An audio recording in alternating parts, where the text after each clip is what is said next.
दोस्तों नमस्कार। मैं doctor Kedar Kumar Mandal, associate professor Dayal Singh college Delhi विश्वविद्यालय से हूं और हमारे बीच में वेद प्रकाश वटुक साहब हैं, जो प्रकांड विद्वान हैं, बड़े कवि हैं और अमेरिका के सिटीजनशिप ले रखे हैं, लेकिन बावजूद इसके कि वह इंडिया को ज़्यादा पसंद करते हैं। मैं आज उनके साथ हूँ, उनके सानिध्य में हूँ और सर की उम्र 80 की हो गई है, 90 साल की हो गई है। बावजूद इसके कि सर आज सक्रिय हैं, आप पीछे देखेंगे तो बहुत सारी रचनाएं आज भी कर रहे हैं। उनकी नई किताब आने वाली है, उसकी प्रूफ रीडिंग कर रहे हैं। इस उम्र में 90 साल की उम्र में भी बहुत सक्रिय हैं, साहित्य के लिए चिंतित हैं, साहित्य मर्मज्ञ हैं, साहित्य कविता कहानी अभी भी लिख रहे हैं।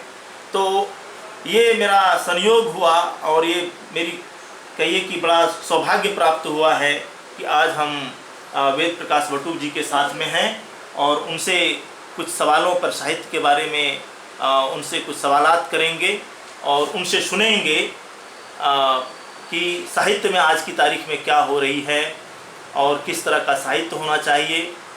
अमेरिका में जो जीवन काल था सर का, वहाँ पर पढ़ाने का और गदर पार्टी के साथ इनके जुड़ाव का, तो सब पर बातें होंगी। तो उम्मीद करता हूँ कि ये इंटरव्यू और साक्षात्कार एक हिस्टोरिक साक्षात्कार होगा। तो धन्यवाद सर, आपने समय दिया इसके लिए। सर, तो हम ये जानना चाहते हैं कि जो आज का जो हिंदी साहित्य है उसमें प्रवासी साहित्य का कितना स्थान है और प्रवासी साहित्य को किस तरह से देखा जाना चाहिए।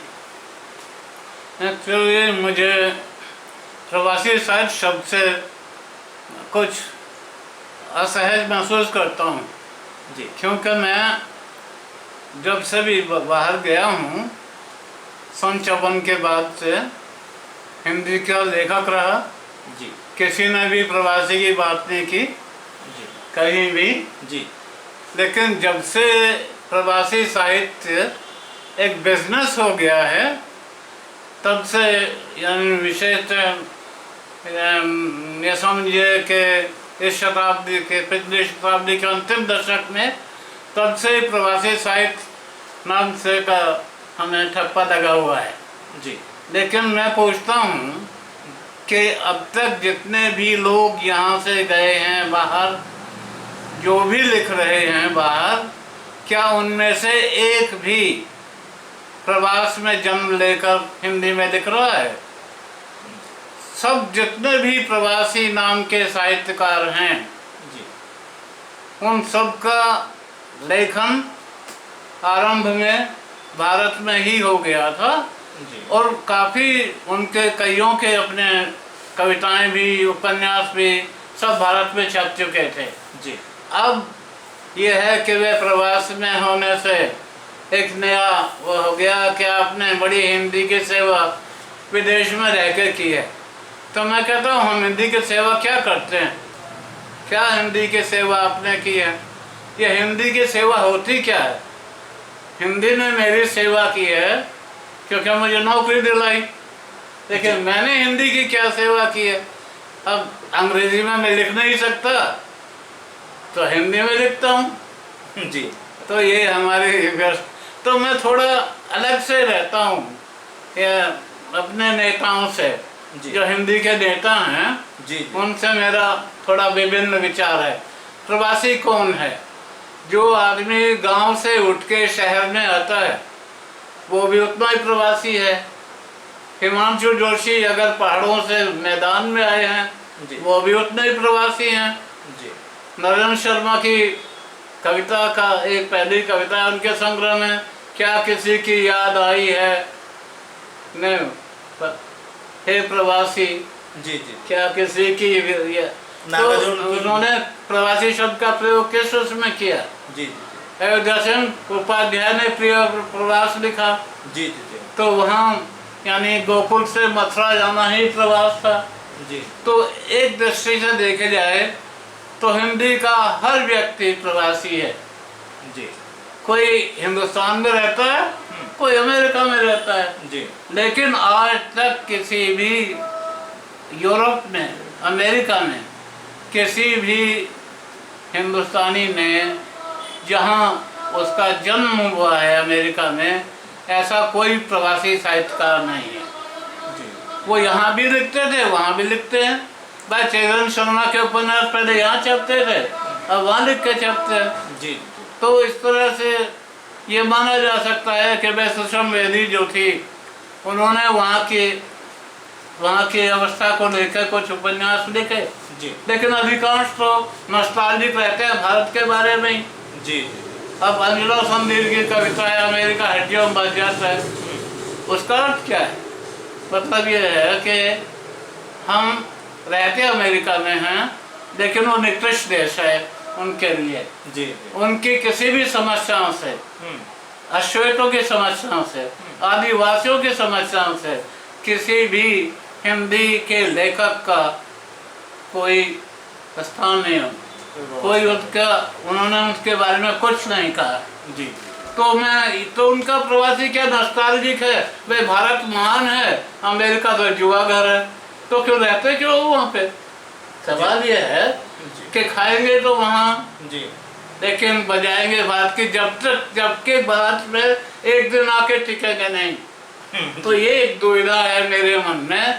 मैं मानता ही नहीं, कभी भी अपने को नहीं माना कि मैं प्रवासी साहित्यकार हूँ। अच्छा तो ये मैं रही अब मॉरिशस की बात। जी हाँ, मॉरिशस में हमारे पूर्वज अभिमन्यु 150 साल से हैं, ज्यादा से हैं। अगर उस दृष्टि से आप देखें कि अभिमन्यु प्रवासी साहित्यकार हैं, तो अमेरिका का तो सारा अंग्रेजी का साहित्य प्रवासी का साहित्य है। हाँ बिल्कुल, वो भी तो भाई वो मॉरिशस के हिंदी कवि हैं, जी यही मान के चलो, वहाँ पैदा हुए, वहीं जन्मे, वहीं पढ़े लिखे, तो वो मॉरिशस के हिंदी कवि। अगर 150 साल बाद भी वो प्रवासी होंगे, तो फिर आवासी कौन है? अमेरिका तो 200 साल का तो सारा ही है। जी तो इस तरह से मैं जो बाजारवाद है प्रवासी साहित्य को लेके, मैं उसका समर्थक नहीं सर। सवाल ये है कि ठीक है, आप प्रवासी जो साहित्य है उसकी जो अवधारणा है उसको आप अलग रूप में देखते हैं, लेकिन फिर भी प्रवासी साहित्य किसे कहा जाना चाहिए? सवाल यह है, शोध जो छात्र हैं, जो शोधार्थी हैं, प्रवासी साहित्य पर कार्य कर रहे हैं, रिसर्च कर रहे हैं, शोध कर रहे हैं, उन्हें अपने रिसर्च को डिफेंड करने के लिए उन्हें तो यह बताना पड़ेगा ना कि प्रवासी साहित्य क्या है, प्रवासी साहित्य किसे कहेंगे। हाँ, तो आप किसे मानते हैं प्रवासी? तो मैं तो मानता ही नहीं। अच्छा, आप नहीं? मैं तो मानता हूँ कि यूनिवर्सिटी में व्यवसाय नया शुरू हुआ है जी, तो प्रवासी साहित्य भी सही। अच्छा, यानी अब लेकिन प्रवासी साहित्य वही तो पूछता हूँ मैं, कब वो प्रवासी होते हैं? बहुत सी महिलाएं अपने बच्चों से मिलने जाती हैं, वो वहाँ प्रवासी हो जाती हैं, वह फिर वापस लौट आती हैं, फिर भी प्रवासी। क्योंकि प्रवासी साहित्य कहने से उन्हें अतिरिक्त अंक मिलते हैं जी, इसलिए वो अपने को प्रवासी साहित्यकार मानते हैं।